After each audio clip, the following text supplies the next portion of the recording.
Most guys think getting lean is about eating less and doing more cardio, but it's not. I stopped chasing emotions and I started chasing discipline. This is how you can get lean as well. I finally cracked the code, and so can you. Getting lean in 2025 is probably the easiest time it has ever been to get lean. We have access to to so many things. Your phone, ChatGPT, endless articles, endless YouTube videos. I am just another vessel of information to help you finally get lean, okay? First thing we need to realize is getting lean is a lot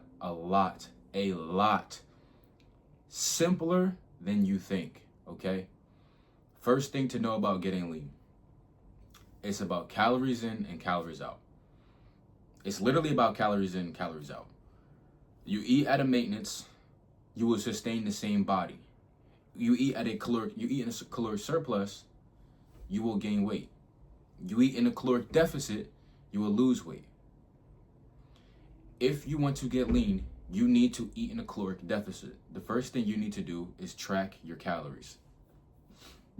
If you do not track your calories, you will basically be working out and trying to do this with your eyes closed, which makes absolutely no sense. The second thing you need to do is eat enough protein to retain your muscle mass, okay? You don't need to bulk up. If you have a decent amount of size, if you're already overweight, if you're already a little obese or a little fat, you can get lean and you can see results immediately. As long as you're not skinny, you can get lean. If you're skinny fat, you can get lean and you can have results. If you are skinny, if you have little to no muscle mass, if you are actually skinny, you will need to maintain and bulk, okay? In a slight surplus. But in the duration of you bulking, if you're already so skinny, you won't put on enough mass to be overweight and be obese, okay? So don't be afraid if you're skinny, thinking you need to go in an aggressive bulk to gain muscle mass as fast as possible to get lean. If you're skinny, you're already lean. You already have the fat percentage that people want. You just need the muscle. If you are overweight, if you are obese, if you have too much fat in your body, you just need to lose the fat. But it's not as hard as you think it is, okay? You don't need to go to the gym and immediately hop on the treadmill and just think, I need to run and do a jog and run for long periods of time to get lean. Just because you sweat doesn't mean you're losing fat. Every time you inhale and exhale, you lose fat. That's a fact. By breathing itself is you losing fat, okay? It's not when you sweat, that's water and sodium. You lose a little bit of fat that way, but most of it is through inhale and exhale, okay? If you don't believe me, look it up. So first thing you need to know is you need to be in a caloric deficit. You need to be eating less food than what your body needs to maintain. You need to also eat the right amount of protein so that your body is not cannibalizing itself and not only eating its fat stores, but also tapping into its muscle. By eating the correct amount of protein, you'll be retaining muscle mass. You'll be replenishing the muscle, essentially. Now, if you're not sure about how much protein you should be eating, and if you're not sure about your maintenance calories, you can figure out your maintenance calories by going on Safari, Google Chrome, whatever browser you use, typing in calorie calculator. It'll ask you for your age, height, and weight. You put those three metrics in, and it'll tell you what your maintenance, and it'll ask you your activity level as well. You put in your activity level, and it'll tell you what your maintenance calories are.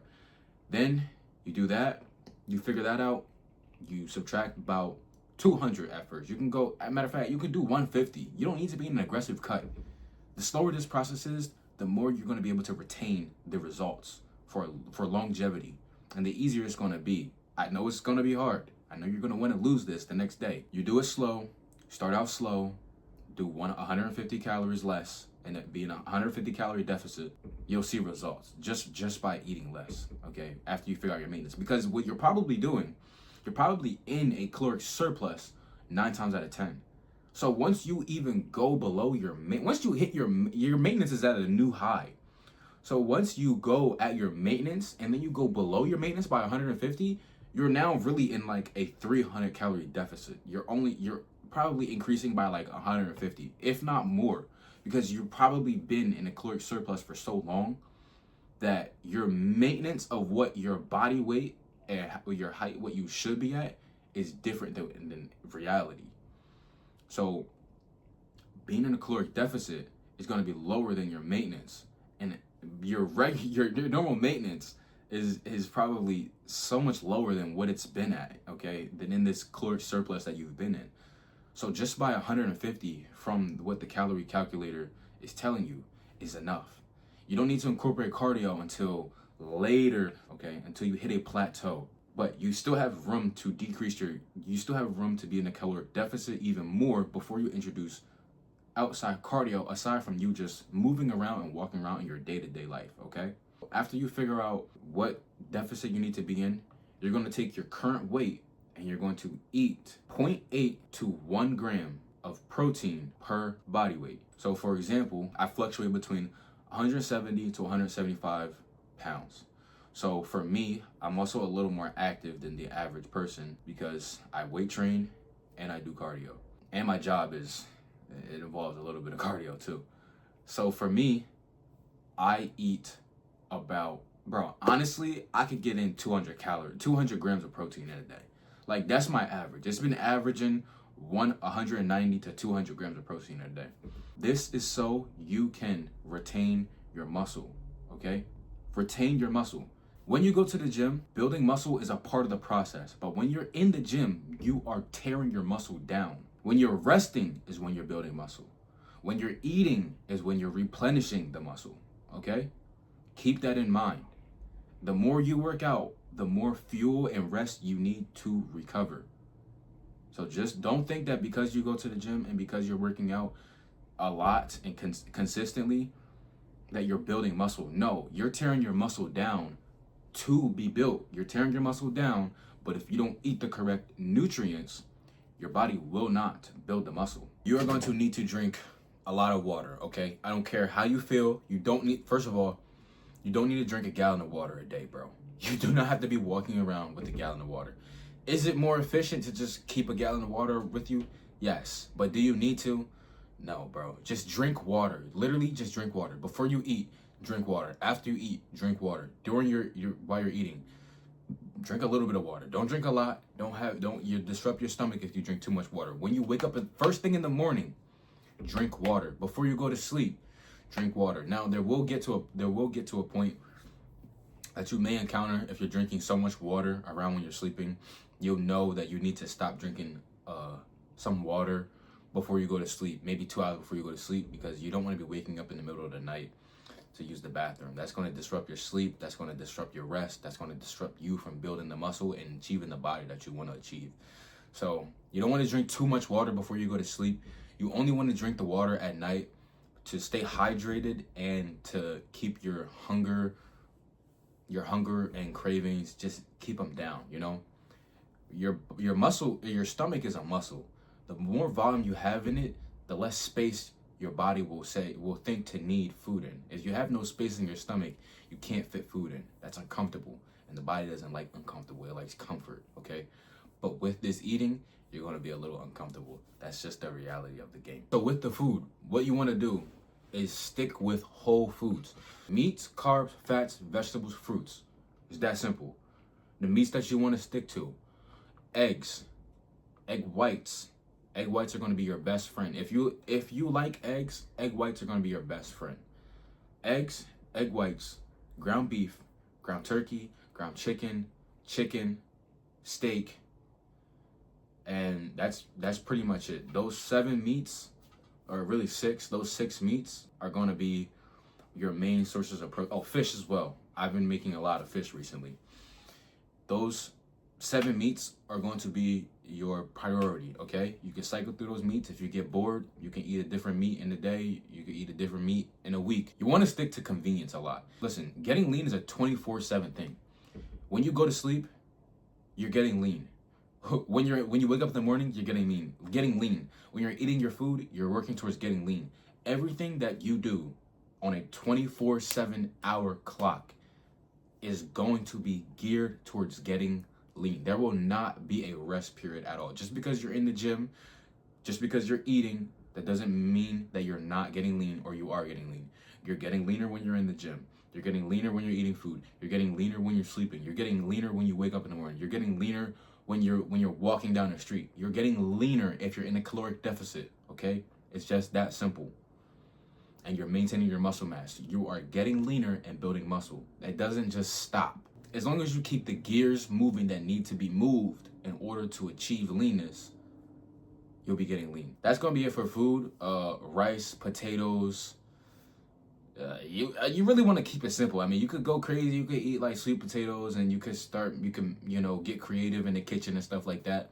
But all of that stuff you can worry about later down the line. For now, you need to learn the basics as much as possible in order to start doing variations, making the different crazy, creative, high protein, low calorie meals and stuff like that.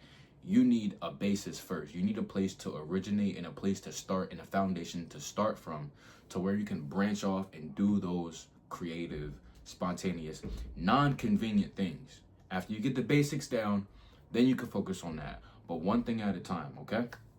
So that's gonna be it for your food. As far as workouts, like I said, when you go to the gym, you do not need to hop on the treadmill first. You need to focus on strength training and your quality of sessions. That's it.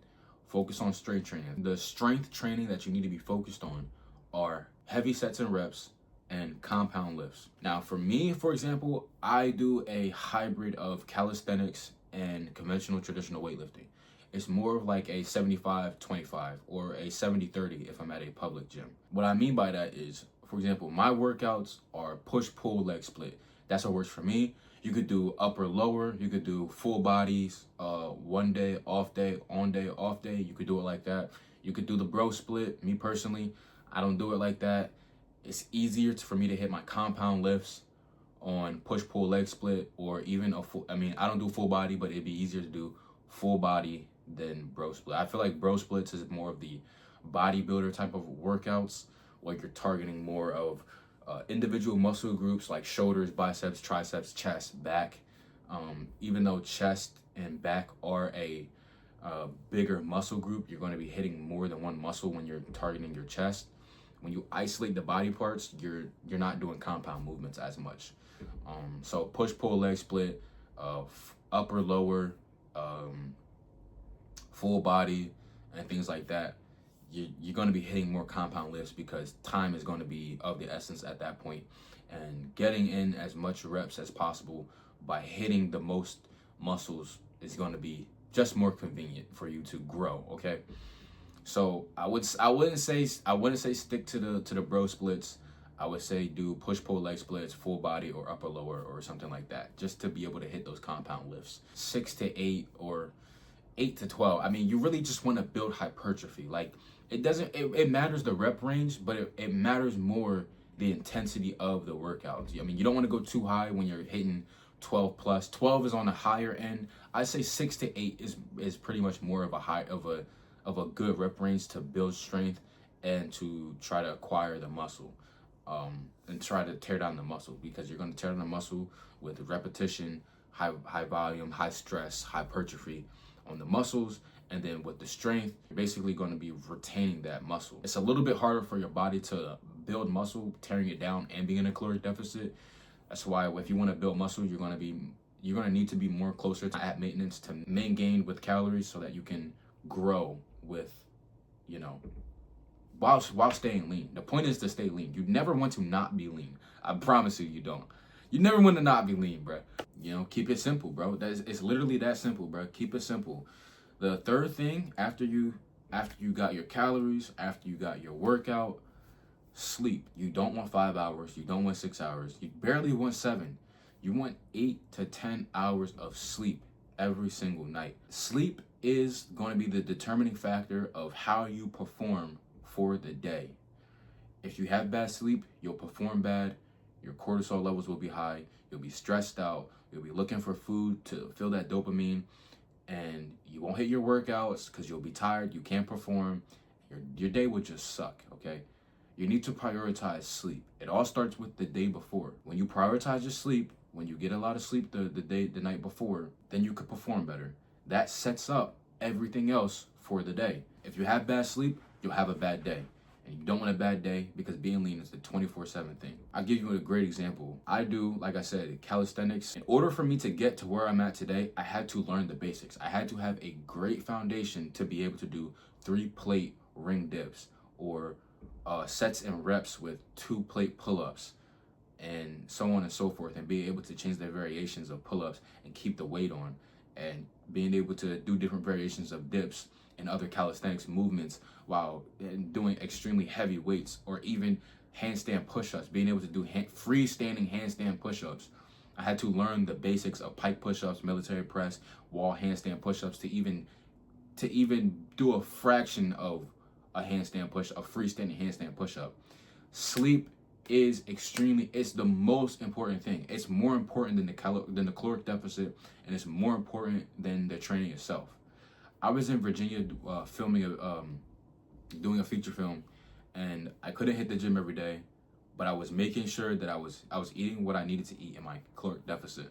And some days I wasn't able to move a lot because I was in a hotel. And when I weren't filming, and I already walked around the city as much as possible, I was in the hotel and I was stuck. But I was getting 10 hours of sleep every single night.